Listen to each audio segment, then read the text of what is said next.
चौधरी जी के मुख्यमंत्री जी के कि हरा गमछी वाला के पकड़ना है तो हम लोग इतना न जनसंख्या हमनी के बा, हमनी के पार्टी में सब जाति बारन, ऐसा नहीं है कि खाली जादो जाति बारन। जौना बराती में सब जाति रहेला वो बराती कहाला, और जौना पार्टी में सब जाति रहेला वो पार्टी कहाला। ऐसे हमनी के ऊंची जाति से नीची जाति से ले सब हरा झंडा, हमनी के लाल झंडा, हमनी के बैगनी झंडा, मने हरा झंडा हमनी के पार्टी के अथी बा सिंबल। तो वैसे हमनी के भइल कि आज सब लोग के आह्वान हमनी के लालू जी के बढ़ी बा। हरियर से भड़कत लोग तो लाल से साढ़ जैसे भड़के रहा, तो वो लोग के हरियर से भड़कत लोग फिर हमनी के लाल महागठबंधन के हमनी के माले भी बा।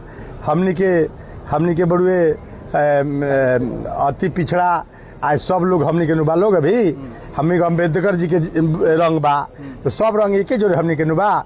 तो भड़के दी वो अच्छा बात नहीं है। झंडा से क्रिमिनल जो होला जे वो जाति बिना रहेला, ऐसे के फोटो तो हमनी के बहुत लोग खिंचावे लोग, तो केहू के बा तो ऐसे हमनी के हरा झंडा, हमनी के हरा गमछी के आह्वान बा।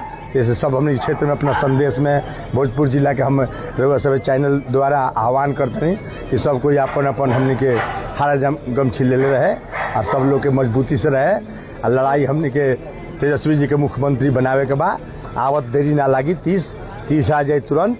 फिर 29 भी बा MP के चुनाव, हमनी के महागठबंधन के सुदामा जी जीतल बानी, हमनी के राहुल जी गठबंधन बा, हमनी के साहनी जी के गठबंधन बा।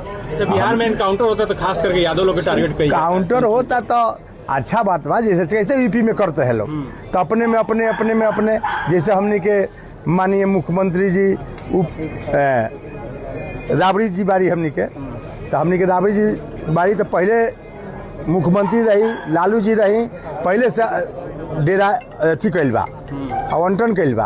अभी 30 तले पूरी तब ले आदमी चिट्ठी निकालता लोग, और नीरज जी क्या बोल देता और कुछ लोग बोल देता, तो आवाज़ खाली करेगा तो अच्छा बात नहीं है।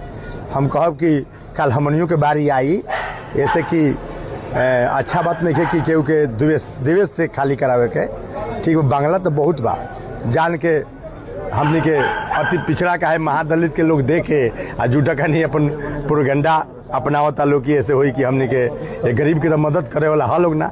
देखिए अभी गाय पर का कहता लोग, गाय पे जो हमनी के सब लोग बोलता, हमनी के मुसलमान भाई लोग सब लोग बोलता। पहले कहे लोग कि गाय के हमनी के गौ माता आई है, तो सब कोई हमनी के तो गाय रखले बने 300-400, वो लोग तो गाय एको रखलहु ना हो लोग, 2 गो रखले हुए, एगो रखले हुए लोग। हमनी के ग्वाल बाल हैं जा, हमनी के पहले से भी गाय वाला हैं जा।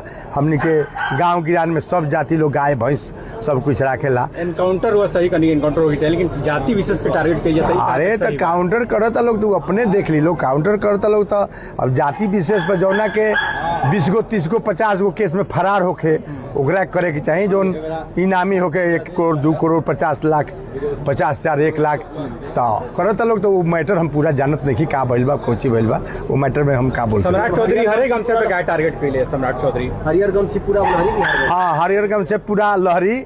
आपकी धकी केहू रहना चाहिए, सब कोई दे के वोट पछताता। हमने के जिंदाबाद सम्राट चौधरी कोनो जमाना में और पार्टी के रहा, लेकिन हरा गमछा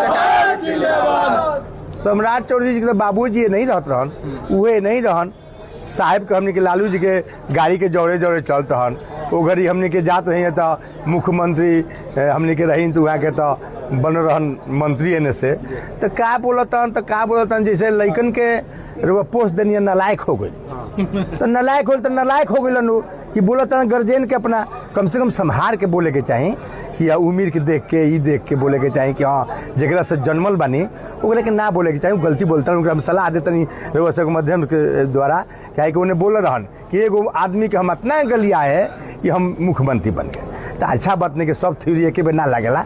अब की थ्योरी सब फेल हो जाई, जैसे कि अब की सब कोई तैयारी में तेजस्वी जी के मुख्यमंत्री बनावे।